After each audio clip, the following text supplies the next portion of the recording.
criticized by many highbrow critics and novelists. There were some that blasted the phenomenon well, there was a guy by the name of Paul Johnson who had a famous essay called Sex, Snobbery, and Sadism, which pretty much sums up everything that you had said. The spy novelist David Cornwall criticized Bond's immortality. He said he's a sort of licensed criminal who, in the name of false patriotism, approves of nasty crimes. Feminists have long objected to Bond's chauvinistic ways. It's pretty bad. The books, Yeah. the books are. Well, the I don't remember it too. being as bad in the movies. No, maybe but- I'm just remembering it wrong. But the books were. Yeah, it's rough sometimes. Yeah, the Soviet Union even criticized him as it criticized Fleming for having created a world where laws were written with a pistol barrel. Fleming's answer to all that was basically that Bond is not a hero, nor is he depicted as being likable or admirable. Interesting. Which I agree from reading the books. I mean, the movies give you a much different opinion, Right. but yeah, the books he does not. He come has off much as, more conflict, internal conflict in the books than right. is portrayed in the movie. He's actually a lot smoother in the movies He Oh. is. than he is in the books. He's very. Suave. And It's like because you and know Boner. how right now, Jeff. I don't know when last time you saw what Bond movie you last saw, but it's like Daniel Craig is actually closer to the Bond from the books. It's a little more real, a little less If you're comic-y. if you're a little quieter, I we'll wonder be if all able to the- listen I wonder to if all the the weed Batman whacking. movies had anything to do with that. What's that? I wonder if all the Batman movies that came out had anything more to do with that. Because Batman was sure. probably the first hero that they started showing the dark side of. And I think that had an appeal to a lot of people, that it was much more realistic and not as glamorized. Right. Yeah, because I mean, there's a lot less really weird jokes, and like Daniel Craig movies, you're not gonna see him skipping across crocodiles or anything like that. Like it's just, Right. or have like these like comic book like in The Spy Who Loved Me, where he goes in the water and it turns into a submarine. Like I just don't see like him doing that kind of stuff. It Right. just doesn't seem. The film seemed to have gotten a lot better. I think, Well, I don't know. as far as realism. Pierce Brosnan was the best James Bond. Don't hate. We all have our things. Anyway, Fleming went on to say that Bond wasn't a bad man, but he's ruthless, he's self-indulgent. He enjoys the fight, but he also enjoys the prizes. So he's pretty much unapologetic for who he was. He wasn't making him out to be anything, a superhero or a role model by any means. That's a very interesting point. Why does every character in a book have to be a role model?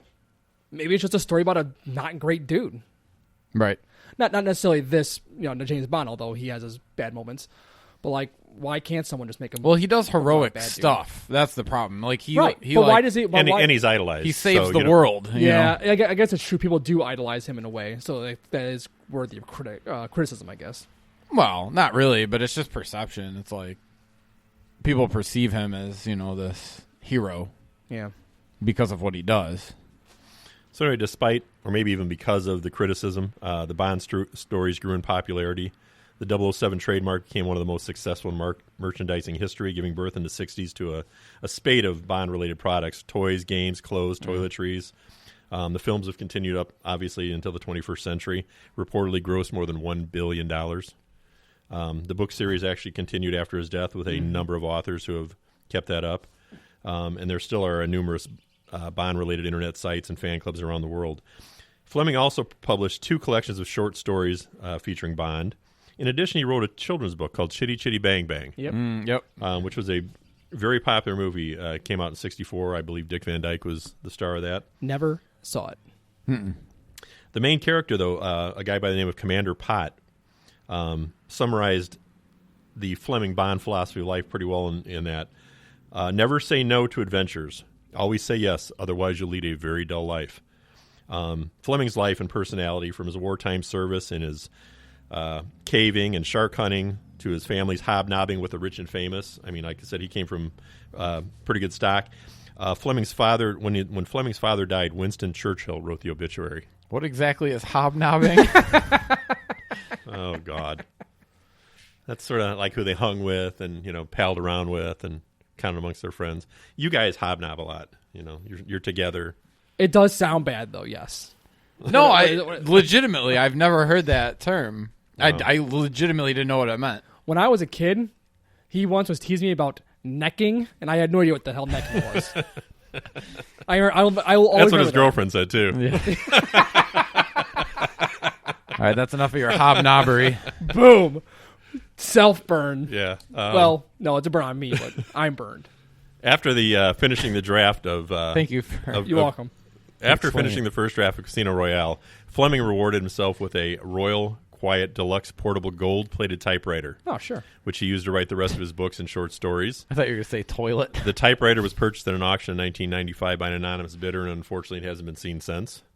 But a selection of his correspondence regarding the Bond novels, he did a lot of writing, letters, this, that, and the other, was collected was put together in a collection called "The Man with the Golden Typewriter" in 2015. Nice. Fleming suffered a series of heart attacks, which were mostly the result of his smoking addiction. He succumbed to one severe heart attack while at Royal St. George Golf Club on the 11th of August, 1964. Collapsed after dinner with his friends. The last words were when he apologized to the ambulance team for the inconvenience he'd caused them. Did you find anything out about how many cigarettes he smoked? I heard it was like 3 packs a day. That was Bond. Which he carried into the Bond character. There's a Oh, lot of listen to this speculation one. There we go. that was pretty much his alter ego. Bond was his alter ego. Yeah. So yes, he did smoke a lot. I was going to mention that somebody had tried to figure out how much Bond smoked, and it came to about 3 packs a day, which was phenomenal. I mean, let's think about this though. If you're like, I know people who smoke and they like smoke big time, like as often as they can. And I figure if your job is to sit in your home, which you are let yourself smoke in, and you are just sitting there typing, well, how is he not just chain smoking constantly? Oh, yeah, I'm sure. Yeah. So I bet he was. It's just nonstop. Just his lungs probably look black as your soul, Don. Okay. Do you know who Bond was named after? Did you ever hear that story? Yes, but I do not remember what it is. He was actually named after an American ornithologist. You know what that is? Bird Yeah. watcher. Stuck for a name for his main character, Fleming was searching for a dull, Anglo-Saxon, yet very masculine-sounding name and happened That's upon right. the book, and the author's name was on the cover. This guy sounds like a He big enough actually dolt. he got in touch with this guy and asked him if it would be okay, and the guy said, yeah, that'd be fine. And he later thanked Like, him he's for the it. only one with that name. Dude, like seriously, it's like Well, that's where he got it. I mean, it's like, listen, I'm borrowing your name. I want to use it for this yeah, character. But if that guy tried to sue him, be like, are you the only James Bond in the world? dude, my main character in my fantasy novel is Kevin Smith. Oh my god, I got so many people to call. that's even more deniability. You got to call Silent Bob. Is that his name? Is that where I got Kevin that? Smith, yeah. Oh, is that where I Yeah. got that from? So anyway, Fleming originally wanted his hero to be a dull man to whom exciting things happened, almost like the MIDI character. And he felt that James Bond was the dullest name he'd come across. So therefore, I think it was nice that he asked the guy. Oh, man. So there was an unknown actor. I can think of duller names. Oh, I could too, easy. Anybody named Kyle, doll name. Okay. An unknown actor who had been a former milkman, coffin polisher, truck driver, artist model, and the 3rd prize winner in Mr. Universe. Anybody want to guess who that might have been? A man of many hats. And that would have been one of the first Bonds, the first Bond, Sean Connery. Connery.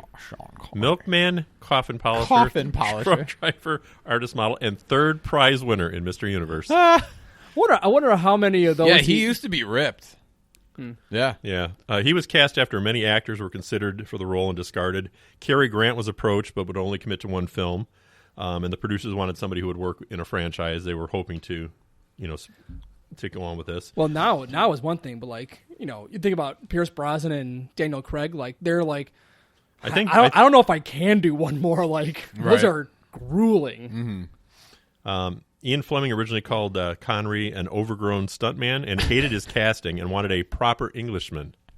However, after the monstrous success of the films, Fleming grew fond of Sean Connery's portrayal. Thanks and as for a making me money. tribute, he made Bond's ancestry Scottish in a later book. Oh. Ah, there it is. In the novel You Only Live Twice, Fleming reveals Bond is the son of a Scottish father, Andrew Bond, and a Swiss mother, Monique Delacroix. Bond's parents are killed in a mountain climbing accident near Chamonix, leaving the 11-year-old James as an orphan. So you give James right. the no person name, and then it makes it sound as dull as possible, and you make his mother's name what? What's his mother's name? Monique Monique Delacroix. Delacroix. That's right. Stuff it, Fleming. So, do you guys know who wrote James and the Giant Peach or Matilda or Doll. Yeah. Roald Dahl? Charlie and the Chocolate Factory. Yep. He wrote the screenplay for the Bond film You Only Live Twice. Really? That explains all the In chocolate. fact, he also wrote the screenplay adaptation for Chitty Chitty Bang Bang, Never saw it. which, again, Ian Fleming wrote. I know. The song "Every Breath You Take" by the Police. Sting, Oh, the one about stalking or Stalking, something. yes. yeah. Sting wrote that Not song. stalking. Yes, stalking. Stalking. Sorry, it's stalking. I've heard it both ways. Sting wrote that song Or is it a corn stalk? Yes, it is a corn stalk. at the same damn desk that Ian Fleming used to write the James Bond novels. It was in '76. The GoldenEye estate had been purchased by. Do you know who bought it? James Bond, like I said earlier. Nope. After he was gone, Bob Marley bought it. Who sold it on to the Island Record founder, Chris Blackwell. Blackwell developed the estate and the surrounding lands into a luxury resort, and in the 80s, songwriter and police frontman Sting Spinks. spent some time at GoldenEye, and it would be there that he wrote that classic song. Wow. Um, So, Go ahead. Talking's hard. yeah, it is. Especially on practice. No, I just, you know what? I'm not super big on the Police, but I would have. But it actually really has nothing to do with them. I just wish they would have kept it. You know, I don't know how to really say it, but preserved, I guess. Like not sold it to anybody and kept it for what it was. So I don't know. Let's see. As far as bonds go, the deadliest Bond. Care to guess? I did this on my Bond segment. Yeah, wasn't it Pierce? It was Pierce. Yeah. In GoldenEye alone, he killed 47 people. Yeah. You know who was the least deadly? Probably Lazenby. Well, in total, yes. But as far as in one movie, Oh, in one movie? Well, I'm imagining Maybe Daniel Craig. Is it possible someone didn't die in a movie? nope. No. Okay. But one is the low number. My guess is Daniel Craig. I'm also gonna say Pierce Brosnan. Nope, Roger Moore. Only one died in The Man with the Golden Gun. Oh, I bet I know who it is. Pierce Bronson actually has killed the most people. He had a total of 135. Yeah. James Bond originally used a Beretta 418. That was the gun of choice before he went to the PK Walther. Is that what it was? Walter Walther PK. Yep. A fan of the novels, though, and a small arms expert actually wrote Fleming and said that was a lady's gun. So he decided Not anymore, to change that. chump. Well, then he changed it. The That's Walther- what his name Oh, was. The Walter's not that much better. Yeah. Fleming actually wrote a scene in Dr. No to detail the exchange and give Bond his now famous Walter PPK. And lastly, Bond has bedded over 4 dozen women in the films. That's it? Would you like to know? 4 dozen? That's 48 women. That's what we Would see. you like to know how many have tried to kill him? How many people or women? How many of those women? All of them? No, that's not true. Well, No, but it's a lot. 38 of them. Over 2/3 of them.